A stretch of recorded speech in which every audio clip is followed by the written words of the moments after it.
हे गौरा तोहरो सजनमा नागा तोहरो सजनमा किछियो न बूझो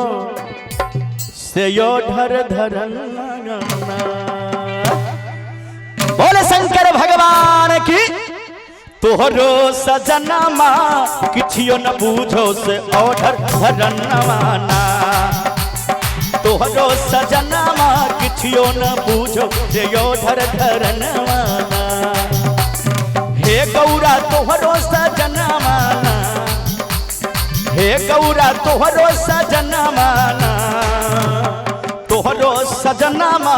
किछियो न बूझो से ओढ़र धरनवाना तोहरो सजनमा किछियो न बूझो से ओढ़र धरनवाना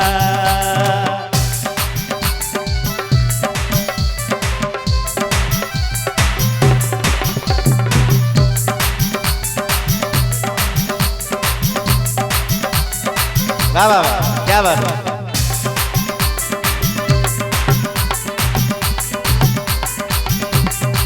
अरे जिया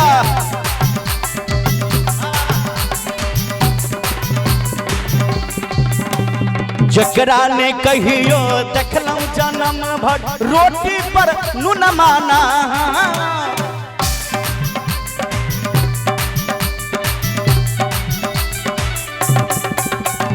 जकरा ने कहियो देखलम जन्म भर रोटी पर नून माना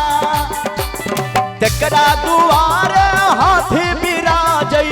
तकरा दुआरे हाथी बिराजई अनधन सोना माना हे गौरा अनधन सोना माना एगो कहावत नहीं छे अनकाल भिखारी और अपना ले अनकाल दानी और अपना ले भिखारी महादेव के जे सेवा करबे महादेव के जे पूजा करबे तो हुनका क्यों चीज के कमी नहीं रहते कोई चीज की कमी नहीं महादेव दे वाला भगवान छथिन भक्त के सदखन दे देलखिन है कहे छथिन जकरा ने कहियो देखलऊ जन्म भरी रोटी पर नून माना तकरा दुआर पर हाथी बिराजई जकरा जन्म भर कहियो ने देखलिए जे रोटी पर नूनो आ जे ओइ महादेव के पूजा केलखिन त देखियो हाथी बिराजे छे घर पर अंधन सोना संपत्ति जकरा ने कहियो देखलऊ जन्म रोटी पर नून माना जकरा ने कहियो देखलऊ जन्म भरी रोटी पर नून माना तकरा दुआर पर हाथी बिराजई तकरा दुआर पर हाथी बिराजई अनधन सोना माना हे गौरा अनधन सोना माना तोहरो सजनमा किछियो न बूझो से ओढ़र धरनवाना तोहरो सजनमा किछियो न बूझो से ओढ़र धरनवाना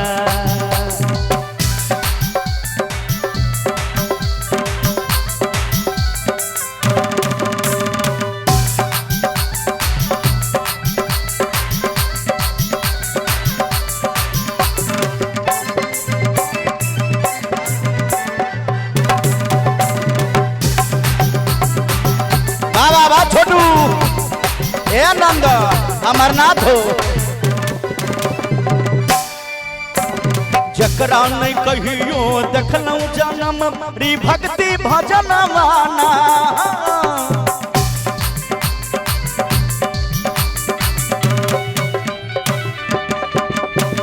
जकरा नहीं कहियो जकरा नहीं कहियो जकरा नहीं कहियो देखलऊ जन्म भरी भक्ति भजन वाला तकरा दुआर पर हाथी बिराजई तकरा दुआर पर हाथी बिराजई अनधन सोना माना हे गौरा अनधन सोना माना कि आनंद आवे छे ना सबके बोले शंकर भगवान की माता पार्वती की बाबा भूतनाथ की बाबा कुशेश्वर नाथ की हत्यारा दुवर पर तकरा दुवर पर हाथी बिराज अनधन, तकरा दुवर पर हाथी बिराज अनधन सोना माना। हे गौरा तोहरो सजना माना, हे गौरा तोहरो सजना माना, तोहरो सजना मा किछियो न बूझो से ओढ़ धरनवाना, तोहरो सजना मा किछियो न बूझो से ओढ़ धरनवाना, तोहरो सजना मा किछियो न बूझ से ओढ़ धरनवाना, तोहरो सजना मा किछियो न बूझ से ओढ़ धरनवाना।